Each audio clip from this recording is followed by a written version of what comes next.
for the opinion that you gave. I believe that's a brilliant opinion given before this body. I do not have a monopoly in brilliance here, Mr. Secretary. We are all brilliant here.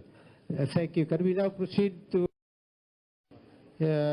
next interpolator, Congressman Bilaro?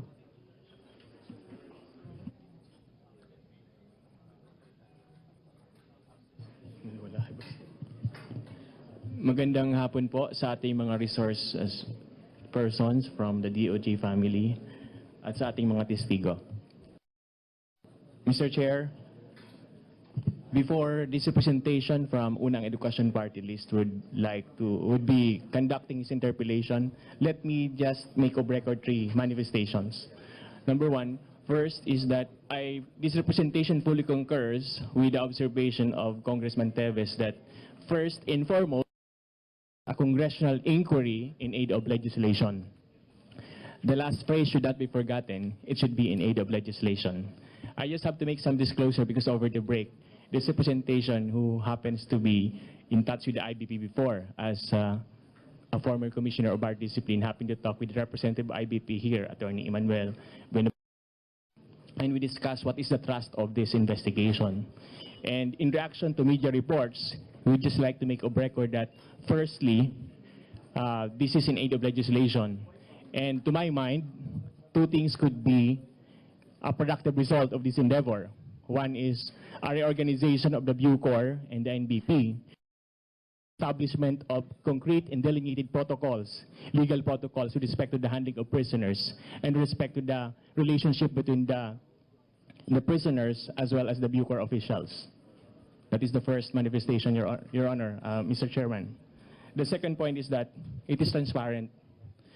And in the spirit of transparency, we posit the question, but I request that the concerned party answer it after my manifestations, is that this is directed to the private counsel of one of the prisoners.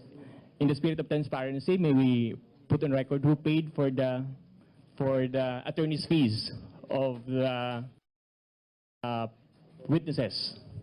I understand that some are from PAO, but there are private counsels here. So after this manifestation, we just like to request to make it a record who paid for the attorney's fees of these witnesses. The third manifestation is with respect to impartiality. And the pronouncements by Chairman Umali, as well as Justice Biloso, that by way of paraphrasing their comments, this is after all also impartial investigation. So this is not about Secretary Laila de Lima. She is only incidental to the conduct of this investigation. Precisely to bring about that there is a proliferation of drug trade in the NBP which requires immediate and urgent legal reform. So having said that, Mr. Chair, this representation continue with his interpellation of witness. And among others, Mr. Chairman, colleagues here have already conducted cross-examination or direct examination of the other witnesses. So as to make my contribution to the Committee on Justice or Business Representation as a member, I would not be repeating their questions. Instead, I would just focus on witness Jojo Obaligad. Is he here? Sir Jojo Obaligad, sir? Nandito po ba kayo? In the hope that the conduct of examination of this representation would somehow contribute to the jigsaw puzzle so that collectively would be able to ferret the truth in the drug trade business happening in the Bucor. So, ang una ko pong tanong ay, naintriga po ako doon sa sinabi niyong hatian doon sa inyong affidavit.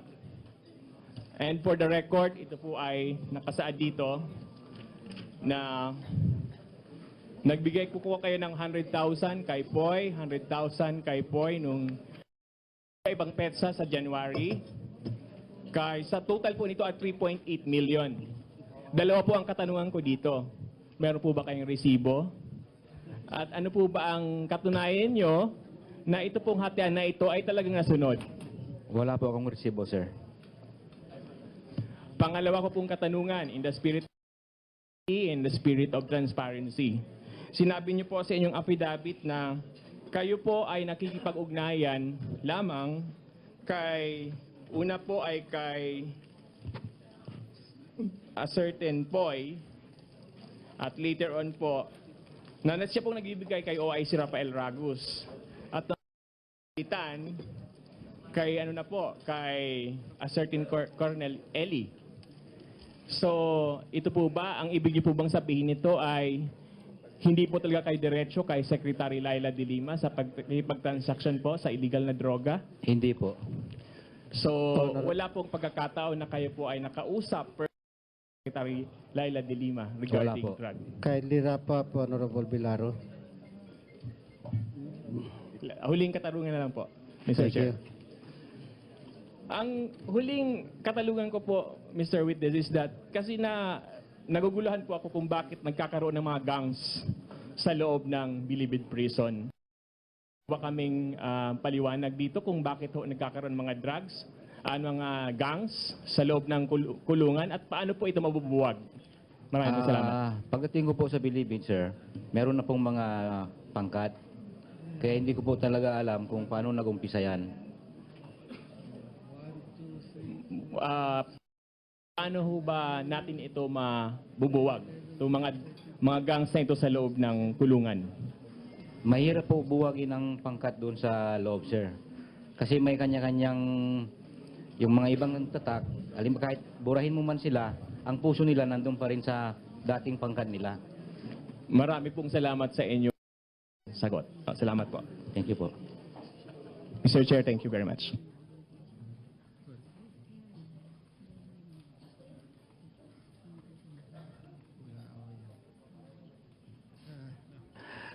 The COMSEC was checking about the next to be called. There's a question about whether or not Congressman Batocabi should be called ahead of the all other congressmen because he had his reservation as early as yesterday. But anyway, what's the Sino?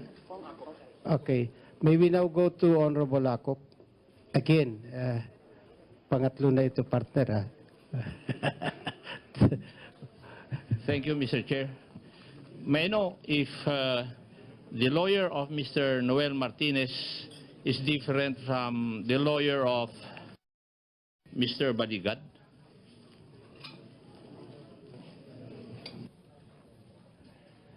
Magkaiba po ba ang abogado nila? Pareho po. Opo. Pareho. I would just like to bring your Mr. Secretary, dito po sa paragraph 15 ng statement ni Mr. Martinez at saka paragraph 11 ng statement ni Mr. Baligad.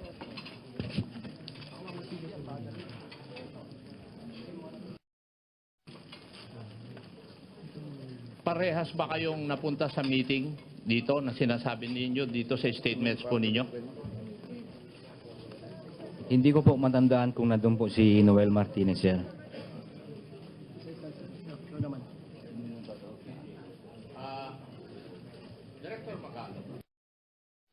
Director Magalong, in your Copland Kronos, there was an information there that states that Police Senior Superintendent Wilfredo Eli, detailed in the office of Director Bucayo, presided over a meeting regarding Greyhound operations. Where did you get this information? Your Honor, we have informants inside the NBP, and they have been providing us intelligence with regards to the activities of Police Senior Superintendent Willie Eli, Your Honor. And in that information, was the amount of 500,000 per individual included, and the total amount was collected by a certain Mr. Vicente C? Your Honor, that was the information that we gathered from our informant, Your Honor. Mr. Secretary, that the CIDG in Copeland Kronos is bolstered by the statements of two prisoners. Paragraph 15 of the statement of Mr. Martinez and paragraph 11 of the statement of Jojo Baligad. Both statements speaking of a meeting with Police Senior Superintendent Eli. May I know where Police Senior Superintendent Eli is now assigned? Your Honor, from what I heard, he has already filed his resignation from the PNP. I think, Mr. Secretary, this should be looked into. Yes, Mr. Chair. Opo, Kong. Maraming salamat po, Mr. Chair. Maiksi lang. Thank you so much. Okay. The Honorable Gwen Garcia has shielded to the next interpellator, who will be Congressman Gonzaga. Mr. Chair, correction lang po. I-delete nyo na lang po yung huling statement. Nagre-reklamo si Deputy Speaker Castro eh. Bakit daw? Ano? Well, anyway, maybe I will reserve my reaction para sa ating pamayang dalawa. May I now call on the Honorable Gonzaga. Thank you, Mr. Chair. Good afternoon, guests and resource speakers. Nagsasabi sila na this is an aid of legislation, but before we can legislate, we should have to establish the facts. Now, kayong lima dyan, lima na testigo, including yung tao na hindi nakakaintindi ng Tagalog, kindly interpret. Kung may lawyer, kindly translate it to him. Kahit sino sa inyo pwedeng magsagot. So, Baligad, Tan, at Trestiza. Sabi nyo kanina, may drug proliferation. Itong drug proliferation, meron sa Bilibid dahil po may sale, trading, delivery, and distribution. Mr. Martinez.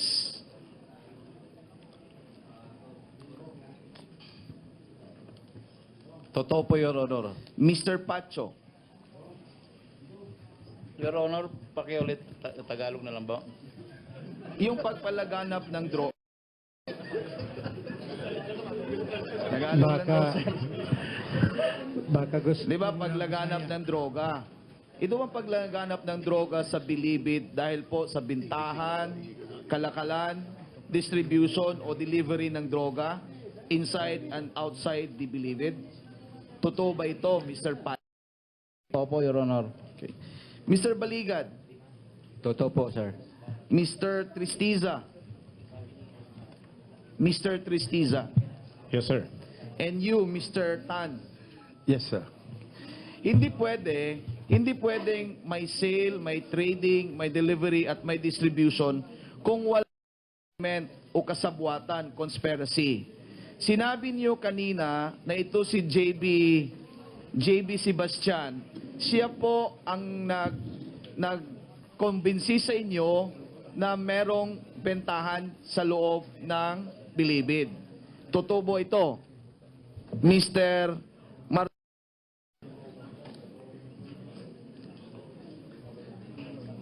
Totoo po, Your Honor.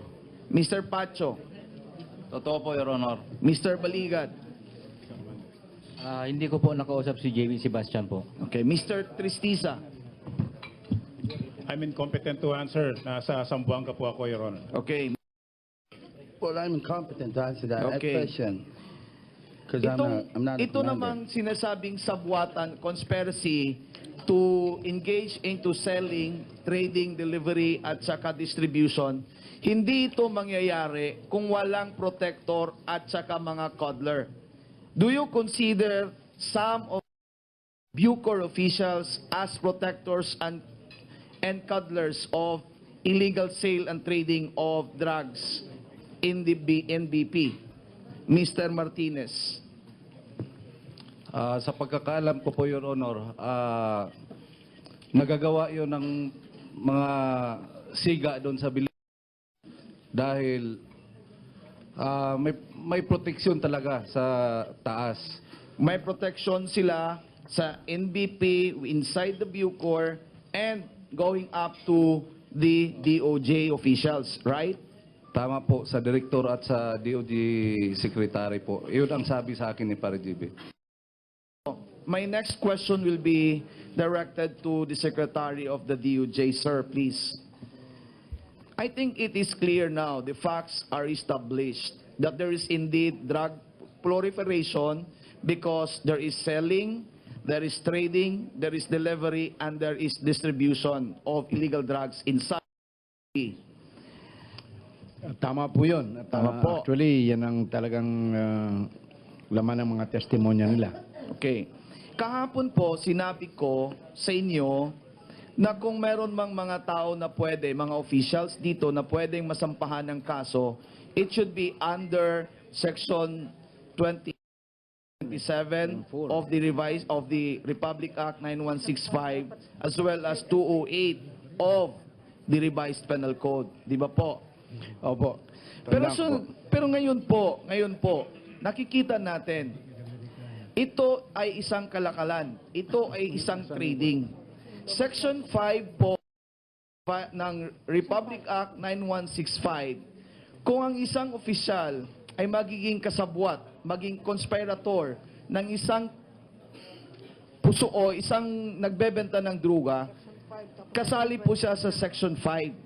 Trading, selling, and distribution as well as delivery.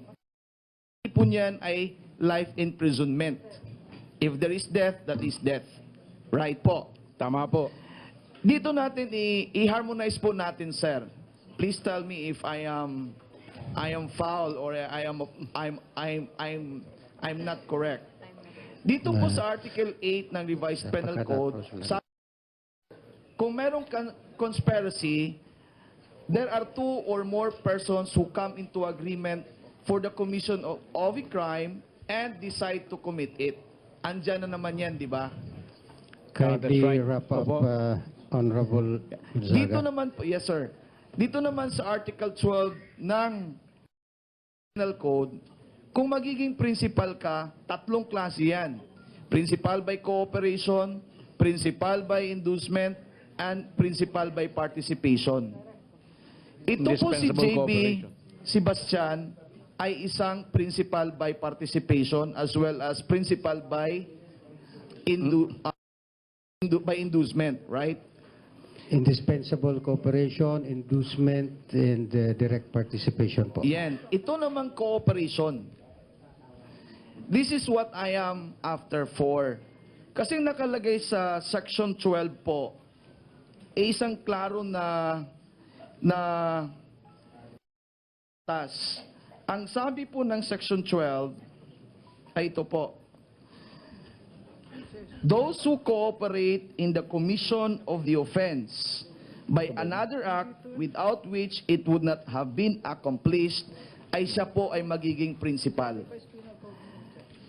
Ito po bang nasa po bang mga names ng Bucor officials?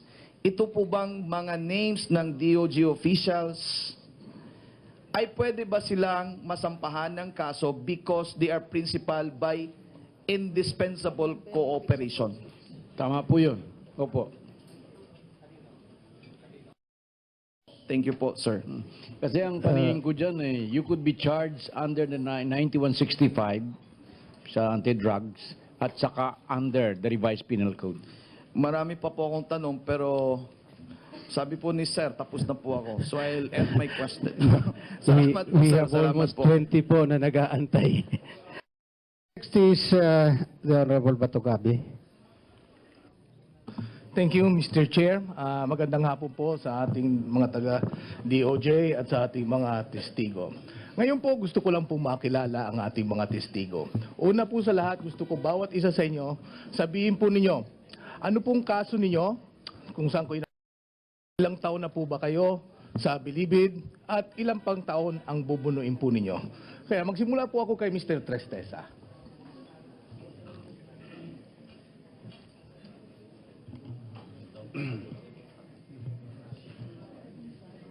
Kidnapping po ang kaso at nakaka 14 years pa lang po ako. At Ilang taon pa ang bubunuin po ninyo? as per Republic Act 10592, 30 years po yun, inclusive of GCTA. Okay. Kayo po, Mr. Tan. Ay, Mr. Tan, kanina nalata ko, magaling yung English ninyo, parang hindi po Pilipino. Totoo bang Pilipino kayo o marunong kayo magtagalog kayo? Well, I could speak Tagalog too, but I'm more comfortable with English because I was born here, but I migrated to the U.S. when I was 9. But you're a Filipino citizen. Yeah. Okay. Yes, I am, sir. Okay. So can you tell us what is your crime and how long have you been and what is your sentence?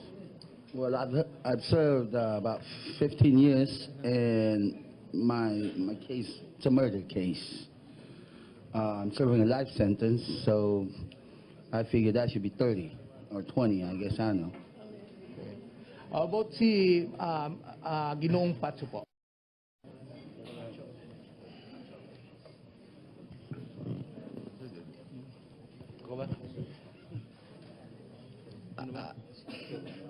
Naka 15 years na po ako. Ang kaso ko po ay murder sa may pending po ako na drugs. Okay. Ilan pa po ang bubunuin ninyo? Life po ang Okay. Si Mr. Baligad po. baligat po. Okay. So, si Mr. Martinez pala. Sino pa ba yung isa? Ako po si Noel Martinez, may kasong kidnapping. Pending on appeal pa sa Supreme Court. Naka 17 years na po ako sa kulungan. Ilan pang taon ang bubunuin po ninyo? Di ko po alam. Okay. Mabuti po kasi nakita ko po talagang matagal na po kayo at alam na po ninyo ang kalakaran diyan sa kulungan. Ngayon, ang sunod-sunod ko pong tanong, alam po ba ninyo kung bakit ano magiging silbi ng inyong mga ano po ba, nung gumawa po kayo ng sinumpaang salaysay, ano po ba ang pangunahing silbi nito? Pwede po, bawat isa po sa inyo, sagutin po ninyo. Okay, simulan na tayo kay Mr. Tristeza.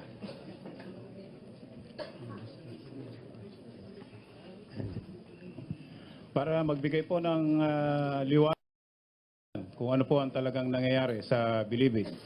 Sir. Okay. Mr. Tan? Well, to give an idea to the public to what's going on inside. Okay, Mr. Baligad? Para po makatulong sa pagbabago ng patakaran sa Bilibid. Mr. Patso? Para po babago na po ang patakaran sa Bilibid at saka po para ilantad ko po at masugpo na po ang kalakaran ng droga po. Mr. Martinez? Gusto ko lang pong gusto kong maipabot sa lahat na kung ano ang klaseng kabulukan na nandun sa loob ng Bilibid at gusto ko rin po makatulong para sa pagbabago nito. Tama po yan, tama po. Salamat po sa mga sinabi po ninyo. Kasi ang pangunahing pakay po namin dito ay parang magbalangkas ng batas para mapabuti ang sistema. Kanina pinag-usapan po natin na meron droga, malakas ang kalakalan ng droga sa loob ng Bilibid. Kaya po, tinanong ko rin po kayo kung ilang taong kayo sa kulungan. Karamihan po sa inyo, sobrang 10 taon. Ano pong gustong sabihin nito? Eksperto na po tayo sa kalakaran ng kulungan. Ngayon, kayo ay isang expert witness dito.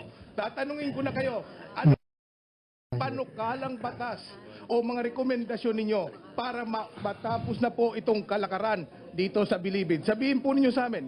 Kasi ni isa sa amin siguro hindi ko alam kung may nakulong na dito sa mga kasamahan ko. Hindi nila alam kung anong pamamalakad dyan. Ngayon, nga pala, nandun na. Manong Bingbong. So, tatanungin ko po Your bawat time is isa. up, Your Honor. Mr. Tristeza, sabihin din po ninyo kung gusto niyo may cellphone pa kayo, sabihin niyo kung pwede pang mag-inuman, kung sa loob ng kulungan para mapabuti ang kalagayan ninyo. Clarificatory, sir. Sino po ang nire-refer ninyo? Nasabi ko po, kung ano po ang rekomendasyon ninyo. Maalis na po natin yung sinasabi kasi ninyo para makibulok ang sistema ng kulungan sa atin. Ngayon, paano po natin maayos ang kabulukan na yan? Ano po ang mga rekomendasyon po ninyo? Siguro, sir, talagang maghanap ng talagang competent na mamumuno sa Bureau of Corrections. At para ho talagang magawa niya o magampanan niya ang kanyang tungkulin. Kasi sa nangyayari, paiba-ibang direktor, pare-pareho nangyayari. Merong maayos na direktor na tatanggal kagad. Siguro nakita na nagtatagal na direktor pero tumatanggap at nagsasabuatan. At kung sa hanay naming mga bilanggo, at kung meron mga hindi mga magandang nangyayari sa loob, at hindi kami makakapagsumbong sa direktor dahil alam niya ang mga nangyayari, at hindi rin kami makakapagsumbong sa Secretary of Justice dahil bata niya ang direktor, tatakbo na rin po ba kami sa human rights? Baka yun na rin po ang advice ni Secretary de Lima kagabi sa privilege speech niya. I don't think na papansinin ho kami ng human rights na babangga sa DOJ. Ayun lang po, Your Honor. Ang gusto mong sabihin, Mr. Tristeza, kayo. Okay? Siguro po, hindi po siguro necessary na dapat may karoon pa kami ng sumbungan. Siguro tamang tao sa DOJ, tamang tao sa Bureau of Corrections para ang reformation program ay talagang maibigay sa amin. Sila muna ang dapat i-reform bago po kami. Dapat po sana. Okay, thank you, Your Honor. Okay. What about you, Mr. Tan? Okay, Mr. Tan. May I ask Mr. Tan? Thank you, Your Honor. What about you, Time Mr. is Tan? up. I think I'll leave that Salamat job to po. the lawmakers. I mean, it's monkey see, monkey do.